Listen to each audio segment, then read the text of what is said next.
माननीय शरदचंद्रजी पवार साहेब हे तर आमचे आघाडीचे नेते आहेत, इंडियाचे सुद्धा जे आमचा संघटन आहे त्याचे नेते आहेत. त्यामुळे अनेक गोष्टीची चर्चा, विशेषतः आता नियोजनाची चर्चा आजच्या निमित्तानं आम्ही केलेली आहे. विदर्भातलं उद्या नॉमिनेशनचा शेवटचा दिवस आहे. म्हणजे ते 5 लोकसभा मतदारसंघांचा प्रचार खऱ्या अर्थानं उद्या सुरू होतोय. बाकी यांच्यामध्ये तरी वेळ असला तर या 5 लोकसभा मतदारसंघात प्रचार सुरू होणार आहे. परंतु त्या दृष्टीने नियोजन कशा पद्धतीने करता येईल प्रचाराचं यावर प्रामुख्याने चर्चा आम्ही केलेली आहे. मतदारसंघ राहिलाय ज्याच्यावर अजूनही तिढा कायम आहे, त्याचं काय झालं? प्रस्तावाबद्दल काँग्रेसकडून कुठलाही निर्णय घेण्यात आलेला नाही. 5 जागा जर म्हटल्या असतील तर तो प्रस्ताव तरी आम्हाला दाखवा, असं वंचित बहुजन आघाडीचं म्हणणं आहे. त्यावर चर्चा आम्ही एकत्र असतानाच केलेली आहे. वंचित आघाडी बरोबर माननीय बाळासाहेब आंबेडकर स्वतः होते त्यावेळेस आम्ही एक प्रस्ताव दिला होता.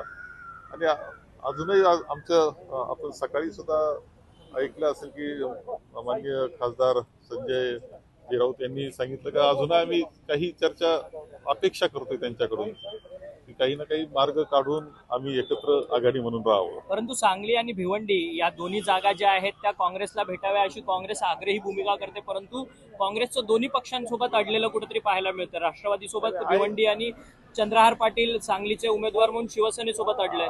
असं एक अजून त्या दोन्ही ज्या जागा आहेत त्यामध्ये वेळ सुद्धा आपल्याकडे आहे. कारण यावेळची निवडणूक इतकी 5 टप्प्यामध्ये घेण्यात आली. अभूतपूर्व ऐतिहासिक निर्णय निवडणूक आयोगाचा. 5 टप्प्यामध्ये महाराष्ट्राची निवडणूक, मोठ्या मोठ्या राज्यांची एका दिवसाची आहे, एक टप्प्यात.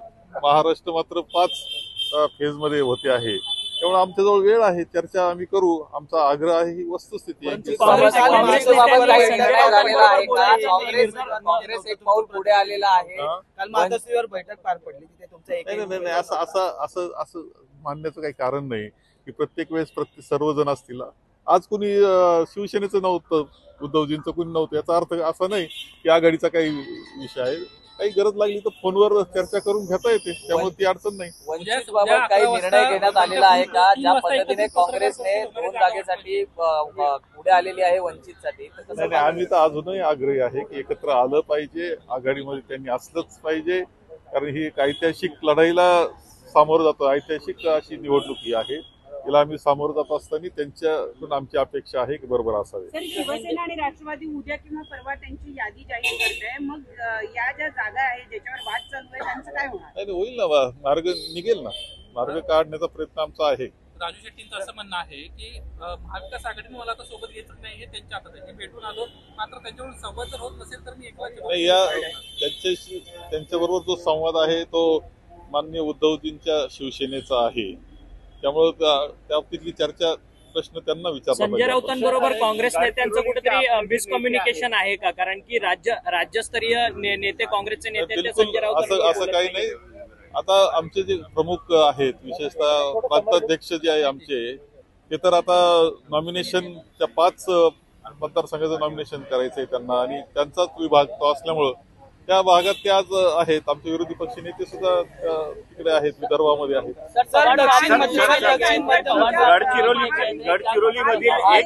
महादेव जानकरांनी ऐन वेळी महायुतीत पुन्हा एकदा एंट्री केलेली आहे. कुठेतरी बारामती मावळ मध्ये आपण ज्या पद्धतीने मला त्याबाबत काही माहित नाही. दक्षिण मध्य मुंबईचा तिढा सुटलाय का? काही चर्चा बाकी आहे आणि वेळ आहे आमच्याजवळ. आपल्याला माहिती आहे की मुंबईची निवडणूक कधी आहे, हे तर खूप दूर आहे.